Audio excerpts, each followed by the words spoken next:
This is fresh corn we get from the farmer down the bottom of the mountain. This is non-GMO. He's about the only farmer I know besides one in Knoxville that we used to travel to that grows non-GMO corn. Let's get these shucked. 4 minutes, Instant Pot, done. This is the 8-quart Instant Pot. I'm only going to be doing a half a dozen. So I add filtered water to the bottom.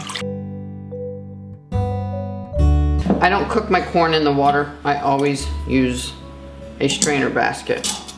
And I look down there and add a little bit more water.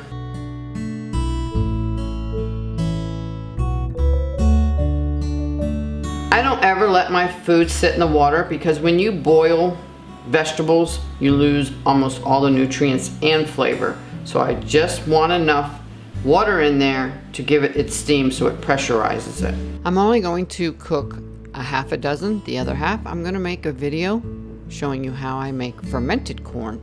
Stay tuned for that. It's a half a dozen corn. I'm going to put the lid on. Make sure it's on sealing, not venting. Hit manual. Hit the minus sign till you see 4, and that's it.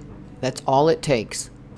And then when the 4 minutes are up, we'll do a rapid release. And now I'm going to vent and release the steam. And as you notice, the keep warm has been on for about 6 minutes. It's not going to hurt it. It just keeps it warm.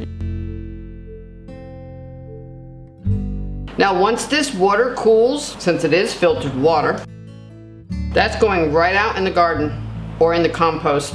Very good. There's no sense in wasting that water. 4 minutes, pressure cooked corn.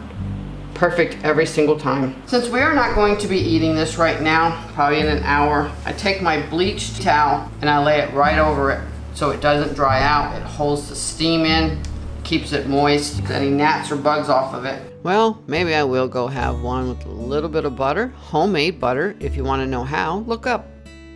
Please check out my food from scratch in the playlist. Please subscribe, and most important, share, and please come back. Thank you so much for your support. We appreciate you.